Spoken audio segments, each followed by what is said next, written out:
Because it has become a tradition now. It has become part of our culture now to deem everybody that gives a divergent view or an alternative view as opposition. And there you go again saying,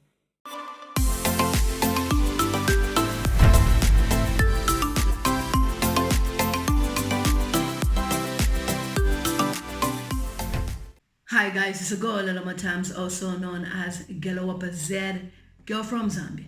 If you're new to my YouTube channel, please subscribe so that each time I upload videos, you will be notified that Gelawapa Z posts a video. In this video, so you've heard what has been happening in Zambia, and you've seen statements by Bowman Lusambo. Now, Beeflow made a statement complaining about how foreigners have more power than Zambians. And he was crying in his video that why should a Zambian be treated as a foreigner in their own homeland? And he has refused to apologize according to the demands of Bowman. So here is a video of Beeflow refusing to apologize to Bowman Lusambo. And I must say, Beeflow is very bold and I commend him for this. He says no to intimidation. hello my fellow disgruntled youths. I hope that all is well. And I want to encourage and appreciate each and every one of you for being part of this great revolution for a better future for Mother Zambia. I believe we have all been following the events that have been happening lately with regards to our voices and our freedoms. And I just want to appreciate each and every one of you for your resilience and for your continued support and solidarity. Thank you so much. I have noted with concern some of the remarks that were issued by the Honorable Minister for Lusaka Province, and I would like to state the following. If the intent was to instill fear in me and many other people that are offering divergent views and that are speaking for the people, then here comes my apology. I am sorry to disappoint you, and I'm sorry to say I will not be intimidated, and we will not be intimidated as Zambian youths. I also want to say an attempt to silence Beeflow is an attempt to silence all the Zambian youths and the suffering Zambians, and that should not be the case. So just to add further to my apology, I apologize for my inability to apologize, because we do not apologize for telling the truth. That's just how it is. I think this is my opportunity and time to remind our leaders that you are not our bosses. I think let me remind you who the bosses are. The bosses are those people that you follow in their constituencies during campaign time. You kneel down and say, na papa tamwe bantu ndelomba kwe vote yenu. Those are the bosses. And that's why we always emphasize the word serve, to serve. You are serving the people. The people that you serve are the masters. They are the bosses. They are your employers. They are the ones that have given you the employment. They are even the taxpayers that fundraise for you to have that wonderful salary, those allowances that you get in parliament. They are the ones that fundraise for you to have all those big cars that you are driving. So you cannot start to disrespect the people that have put you where you are. Indeed, it's true what they say, that power sometimes blinds people. I found it quite disappointing to hear the choice of words that came out of the mouth of a honorable minister addressing citizens who represent other citizens, and using words like nonsense, stupidity, naked, disgruntled youths. These are the names that our leaders are now calling us. These are the words that are coming out of the mouths of our leaders in describing people that represent the majority suffering Zambians who are living in poverty. If you're Tukekala, is that how we're going to live?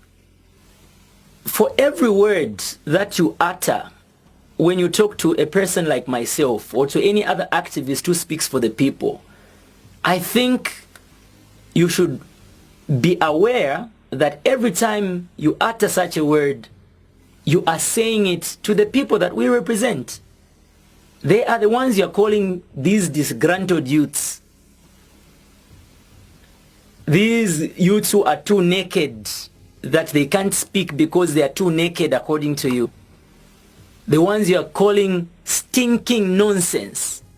The ones whose words, actions, and call for good governance you are calling stupidity of the highest level. Surely are those the words that should come out of the mouths of our leaders? Wow. And is this the true position of government? Is this what the government is saying? Because I believe that for a minister to issue a statement, it means that there was consultation, there was agreement, and especially because you are a member of cabinets. Is this the real position of government? We would like to find out. I think the Zambian youths out there are waiting and are looking forward to finding out if this is the position of government, that government considers us as disgruntled, as stinking nonsense, as stupidity, or as naked. It would be really great to hear from government and find out if that's the true position, because it came from someone who is representing government.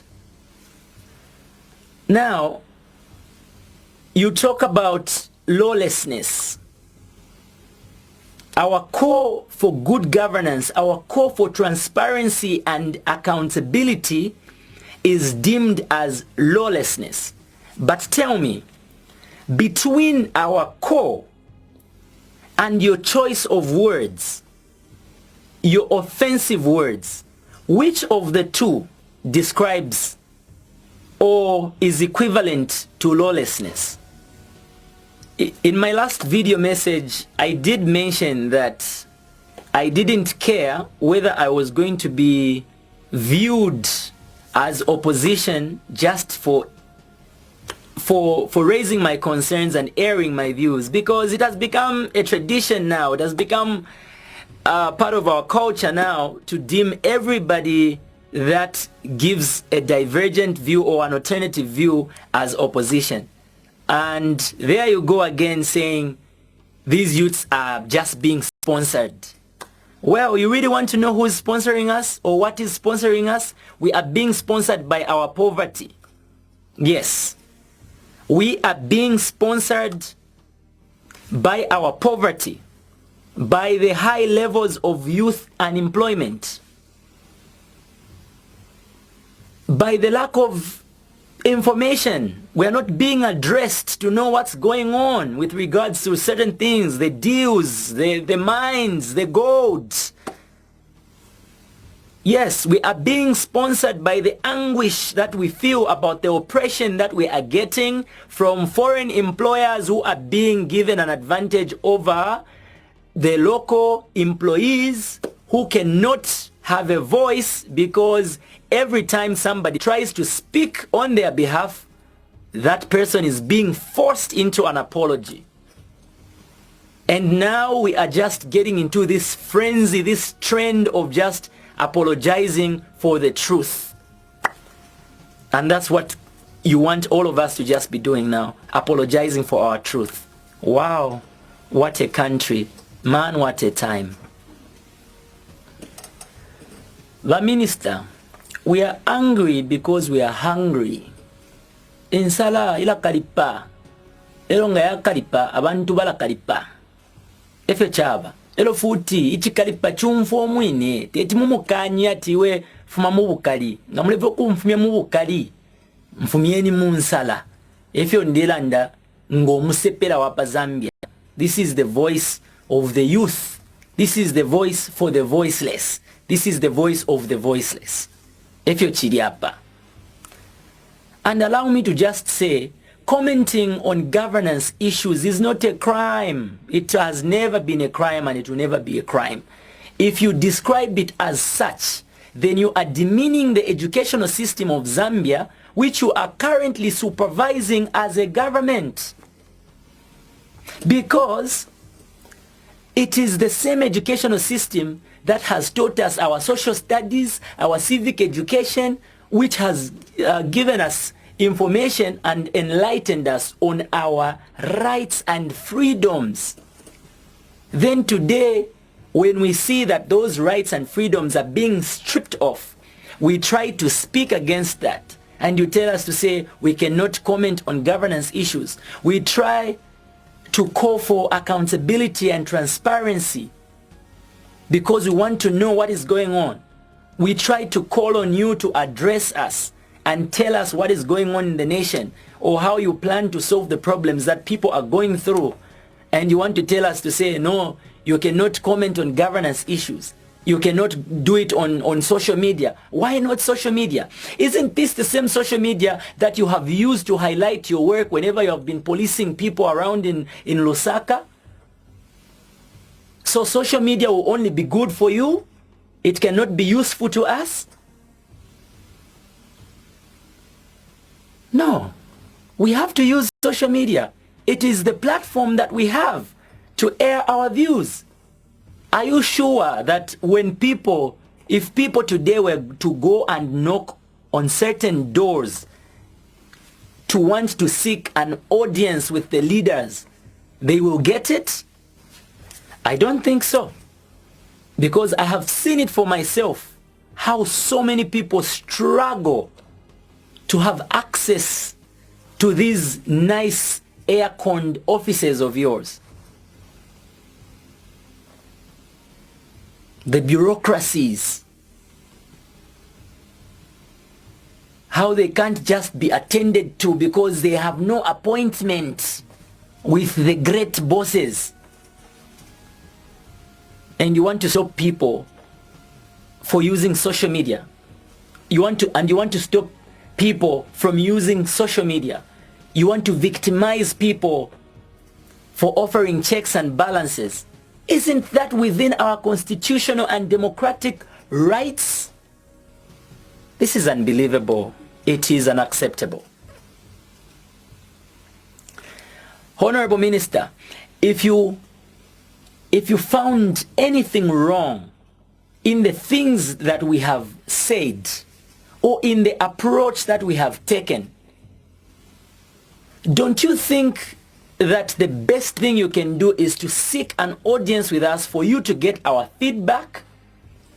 Or if you want to address us through a press briefing, don't you think that that's supposed to be an opportunity for you to educate us on the best approach that we can take if we want to seek an audience with you? I think that should be the way to go, as opposed to issuing threats on the lives of innocent citizens who have done nothing wrong but demanded for that which belongs to them. So to Honorable Lusambo and to our dear government, as Zambian youths, we demand an apology for calling us disgruntled, stupid, naked, lawless, stinking, etc. Simply because we demand for that which belongs to us, including our freedoms, including accountability. We further demand an apology for infringing our freedom of expression. Trust me, we mean no malice, and everything that we are doing here is not coming from a bitter place. It is actually out of love. It is because we love you, and that's why we do not want to see you fail. We also love our country because we want to make sure that our country continues to be ours, and that our children can inherit a better country, and we want to make sure that we leave it better than we found it. That is our only wish. So to Honorable Lusambo and to our dear government, on behalf of the suffering Zambians and especially the Zambian youths, we demand an apology for being called disgruntled, for calling us naked, for calling us stinking nonsense, for considering our actions as lawless or as lawlessness simply because we speak our truth and we demand answers. We really do demand an apology for infringing on our freedom of expression and for not wanting to allow us to speak, for trying to silence us, for trying to zip our mouths when we cry because we are hungry. We demand an apology. In conclusion, I want to commend and appreciate each and every person that is showing solidarity through these difficult times when we are being issued with threats from our leaders. I also would like to thank and appreciate every person who has joined the movement, this revolution, for good governance, for a better future for our children, for a better Zambia. Thank you for your resilience. Thanks to the artists, the people on social media, the activists, not forgetting the Human Rights Commission for supporting us and for respecting the fact that we are simply exercising our democratic rights. And I also want to challenge the Zambia Association of Musicians to stop sleeping, to wake up when one of your own is being thrown around, is being shaken all over the place, is being threatened. You are supposed to stand up, speak with them, move with them, get into some good trouble with them for speaking the truth. You are an artist, you are a mirror of society. You should represent the people. Thank you. So you can see, Beeflow has refused to apologize to the president of Zambia according to the demands of Bowman because Bowman is a bully. Thanks for watching my YouTube channel. It's a girl Lama Times, also known as Gelo Wapazed. See you on my next video. I love you guys.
Please spread the word. Every Zambian youth must have a voter's card. It is your right to vote. Don't let anyone intimidate you.